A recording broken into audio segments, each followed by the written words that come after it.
नमस्कार दोस्तों, आपका बहुत बहुत स्वागत है हमारे इस YouTube चैनल पे जो कि है रेशम क्लासेस।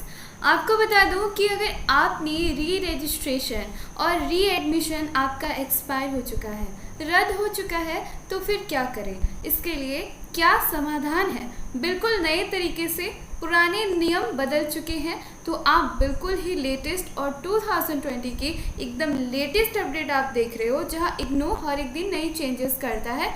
इस वीडियो में जो भी नए चेंजेस हुए हैं री रजिस्ट्रेशन और री एडमिशन को लेकर, उसकी पूरी प्रोसेस, और अगर आपका एक्सपायर हो चुका है तो आप क्या करें, कब तक आपका रजिस्ट्रेशन वैलिड रहता है और कब तक नहीं, और अगर आपका इनवैलिड हो चुका है तो पूरी प्रक्रिया, पूरी प्रोसेस क्या है, उसको आप इस वीडियो में जानेंगे। तो वीडियो को ईमानदारी से लाइक कर दीजिए और हाँ, कमेंट करना ना भूलें वीडियो कैसे लगे। इसी के साथ चलिए वीडियो की शुरुआत करते हैं। सबसे पहले जो सवाल, जो मोस्टली आस्क्ड सवाल है, सबसे ज़्यादा पूछे जाने वाले जो भी सवाल है, उसके बारे में हम सबसे पहले आपको बता दें।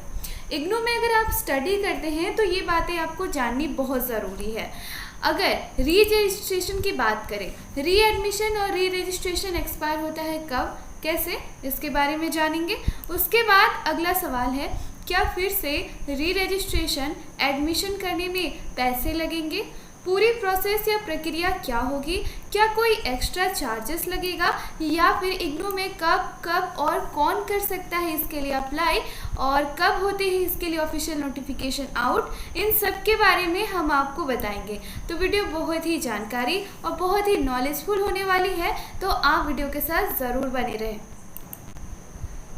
दोस्तों, अगर आप हमारे चैनल पे नए हैं तो शायद आपको पता नहीं होगा, डेली धमाका जो हमारा लेटेस्ट वैकेंसी और सरकारी योजनाएं जो भी भारत सरकार की तरफ से सबसे पहले निकल के आती हैं, उन सबके लाभ दिलाने के लिए आप ज़रूर हमारे इस चैनल पे जुड़ जाए, क्योंकि यही चैनल है जो आपको सारे लाभ दिलाएगा और लेटेस्ट वैकेंसीज जो भी निकल के आती है सबसे बेस्ट, उसकी सारी खबर आप तक पहुंचाएगा। तो आप ज़रूर से ज़रूर इन सब के लिए अप्लाई करना शुरू कर दें, और हाँ, बेल आइकन प्रेस करके डिस्क्रिप्शन बॉक्स में इसका लिंक है, आप चैनल के साथ ज़रूर जुड़ जाएं। हमारे यूट्यूब चैनल पे आपको और बहुत सारी चीज़ मिलेगी। सपोज आपके लिए यहाँ पे लेटेस्ट इन्फॉर्मेशन, प्रीवियस ईयर के सारे आपके सॉल्व पेपर और आपके डिमांडिंग असाइनमेंट भी। तो आपको कौन से यहाँ पे सॉल्यूशन चाहिए, ज़रूर से ज़रूर आप हमें बता सकते हैं कमेंट बॉक्स पे। चलिए अब सबसे पहले हम बात करते हैं कि इग्नू की तरफ से हर एक दिन आने वाली नोटिस के बारे में।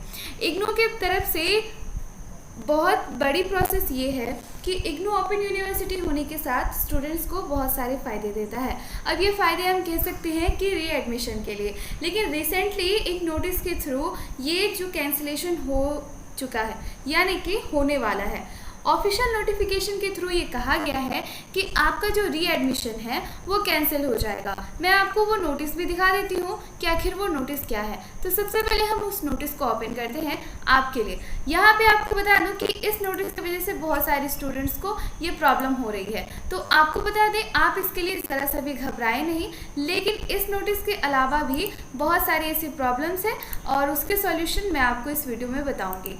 दोस्तों, आपको बता दें कि इग्नू जो है अपने कॉमन प्रोस्पेक्टिव, यानी जैसे ही आप फर्स्ट टाइम रजिस्ट्रेशन करते हैं, ये आपको 2 साल, अगर आपका कोर्स ग्रेजुएशन का है या फिर आप पीजी कोर्स कर रहे हैं, आपको 2 से 3 साल का जो मौका है आपको कोर्स का है, लेकिन फिर आपके लिए फिर एक्स्ट्रा आपके लिए इग्नू कम से कम 5 साल का समय देता है।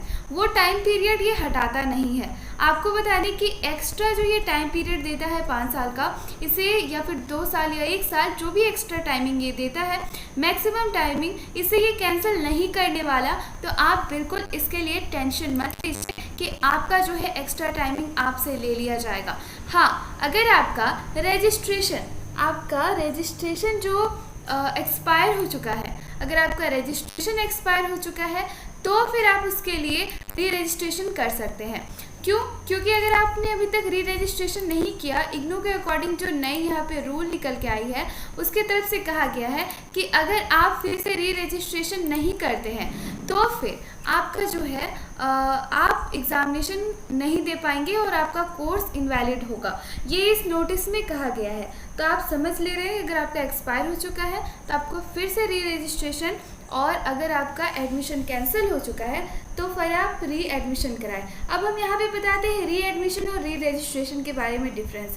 जब आप अपने अगले साल के कोर्स के लिए यानी नेक्स्ट कोर्स के लिए आप रजिस्ट्रेशन करते हैं उसको हम री रजिस्ट्रेशन कहते हैं। जैसे कि आपने अभी जनवरी 2020 में एडमिशन लिया है तो फिर आपके लिए फर्स्ट ईयर का तो रजिस्ट्रेशन आपने कर लिया। सेकेंड ईयर के लिए आपको बता दूं कि 6 महीने पहले ही इसके लिए रजिस्ट्रेशन होता है। तो ये रजिस्ट्रेशन की डेट जो होती है नवंबर से दिसंबर के बीच में ये रजिस्ट्रेशन का पीरियड होता है। तो जब ये रजिस्ट्रेशन का टाइम है उस समय आप री रजिस्ट्रेशन करते हैं यानी अगले साल आप एडमिशन के लिए। तो री रजिस्ट्रेशन बहुत सारे लोगों का एक्सपायर हो जाता है क्योंकि आपका कोर्स 2 साल का है और आपने 2 साल से ज़्यादा कोई पेपर आपने क्लियर नहीं किया और फिर आप चाहते हैं कि हम उस पेपर के लिए परीक्षा दें तो फिर इसके लिए ये प्रॉब्लम हो जाती है और आपको फिर से ऐसा करना पड़ता है। तो ये एक री रजिस्ट्रेशन हुआ। तो इसके लिए प्रोसेस क्या है उसके बारे में हम चलिए बात करते हैं, लेकिन उससे पहले आपको बता दूं यहाँ पे री एडमिशन की भी बात है। री एडमिशन किसके लिए? तो री एडमिशन उनके लिए बता दूं कि जिनका एडमिशन का पूरा कोर्स ही ख़त्म हो चुका है। आपने एडमिशन लिया, आपका 5 साल का टाइम पीरियड भी ख़त्म हो गया, फिर आपको फिर से एडमिशन कराना होगा। अगर आप एडमिशन नहीं लेते हैं, हाँ आप पुराने ही आपके रजिस्ट्रेशन आईडी में आपका नंबर भी वही रहेगा, लेकिन सिर्फ आपका फिर से एडमिशन होगा और उसके बाद जो आपके बचे हुए आपके सब्जेक्ट है जिसमें आप क्लियर नहीं कर पाए थे उसे फिर से आप क्लियर कर सकते हो, उसके लिए फॉर्म भर सकते हैं। बिना री एडमिशन किए आप फॉर्म नहीं भर सकते, इस बात को आप अपने दिमाग में अच्छे से रख लें। अब यहाँ से आपको बताती हूँ कि री एडमिशन का फॉर्म आप कैसे भरोगे। इसका लिंक आपको डिस्क्रिप्शन बॉक्स में मिल जाएगा, लेकिन री एडमिशन का जो फॉर्म है वो आपको सबमिट करना होगा। ऑफलाइन ऑनलाइन दोनों थ्रू से आप कर सकते हो। ऑनलाइन के लिए भी यहाँ पे है, लेकिन आपको एक कॉपी जो आपको यहाँ पे रखनी होगी। देखिए यहाँ पे एक एड्रेस दिया हुआ है, आपको ये जो फॉर्म है ना इसे डाउनलोड करके आपको फिलअप करके री एडमिशन फॉर्म को आपको इस एड्रेस पे आपको भेजना होगा, ईमेल करना होगा। अब इस ईमेल आईडी पे आपको ईमेल करना होगा, तब आपका री रजिस्ट्रेशन हो जाएगा। एक कॉपी आपको अपने पास भी रखनी है, ये बात इसमें कही गई है क्लियरली। सबसे पहले आपको यहाँ पे अपना नाम पता लिखना है, email ID, mobile number, programme code, ये सब सबसे स्पेशल होता है कि आपका प्रोग्राम कोड क्या है, enrolment number, regional centre, study centre. Regional centre different होते हैं, स्टडी सेंटर भी अलग होती है। रीजनल सेंटर यानी आपके क्षेत्र के, आपके डिस्ट्रिक्ट में, हर एक डिस्ट्रिक्ट में एक रीजनल सेंटर होता है। सपोज हम एग्जाम्पल लेते हैं, तो अगर हम एग्जाम्पल ले किसी स्टेट का, फिर अगर हम यहाँ से बात कर लेते हैं एक सिंपल से झारखंड के, तो झारखंड के एक स्टेट है रांची, उसका कैपिटल है, वहाँ पे और बहुत सारे इसी तरह वो अलग अलग रीजनल सेंटर्स होते हैं। लेकिन अगर बात करें एक स्टेट में अगर कैपिटल एक स्टेट के में मैक्सिमम 2 से 3 रीजनल सेंटर्स ही होते हैं, तो ये बात आपको बता दूं। और उसके अंतर्गत बहुत सारे स्टडी सेंटर आते हैं, तो यहाँ स्टडी सेंटर का कोड आपका जाएगा और यहाँ पे आपको बता दूं कि आपको यहाँ पे लिखना है री एडमिशन इन स्लॉट। आपका कोर्स कोड क्या है, टाइटल ऑफ कोर्स, क्रेडिट, पूरा यहाँ पे डिटेल आपको देना है। अगर आप जिस हिसाब से लेते हो, यहाँ पे आपको बता दूं टोटल फी, कॉलम नंबर आपको यहाँ पे बता दूं कि पूरा यहाँ पे डिस्क्राइब किया गया है।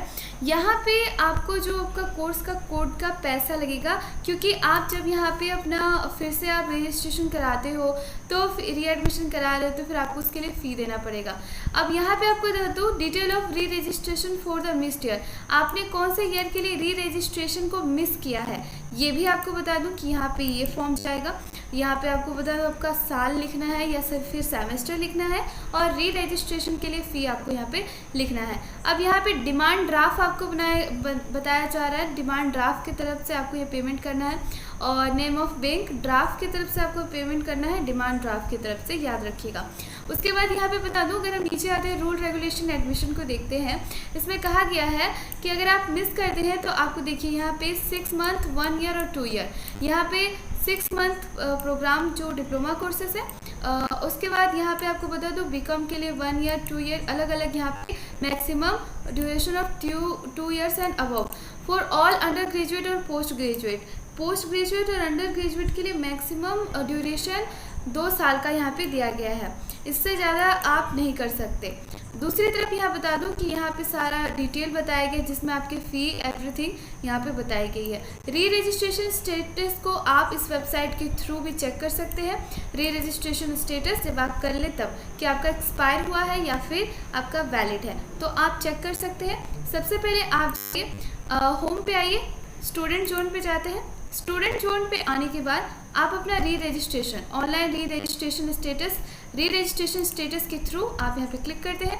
जैसे आप यहाँ क्लिक करते हैं, अपना एनरोलमेंट नंबर फिल करते हैं, अपना सिलेक्ट कोड करते हैं। उसके बाद यहाँ कैप्चा फिल करने के बाद आपका जो यहाँ पे पूरा का पूरा आपका स्टेटस खुल जाता है कि आपका स्टेटस यानी आपने री रजिस्ट्रेशन कब कराया, एक्सपायर हो चुका है या नहीं, ये सारी चीज़ें आप जान जाएंगे। उसके बाद हम बात करते हैं री रजिस्ट्रेशन के लिए। तो री रजिस्ट्रेशन सिंपली आपको सिर्फ री रजिस्ट्रेशन कराना है, री एडमिशन नहीं कराना है। तो फिर यहाँ पे आप सिंपली ये फॉर्म है, इस फॉर्म को आप भर सकते हैं। भरने के बाद आपको यहाँ सेशन वाइज, अब यहाँ पे सेशन वाइज ये री रजिस्ट्रेशन फॉर्म निकलता है। यहाँ पे आप इसे भर सकते हैं और टोटल आपको स्टूडेंट को यहाँ पे देना होगा only for RR registration for be expected for a given semester. Fee rupees आपको 1800 रुपये देना होगा। यहाँ पे पूरी बात कही गई है और आप इसे सबमिट कर सकते हैं।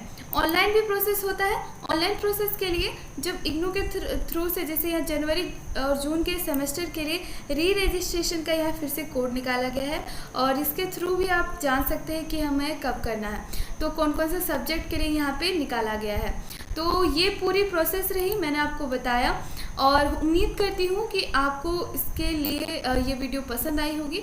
और अगर वीडियो पसंद आए तो ज़्यादा से ज़्यादा लाइक कीजिएगा, शेयर कीजिएगा, सब्सक्राइब कीजिएगा चैनल को और ज़्यादा से ज़्यादा हो सके इसे सपोर्ट कीजिए हमारे चैनल को। हम आपके लिए इतनी मेहनत करते हैं, आप ईमानदारी से एक लाइक तो दे ही सकते हैं।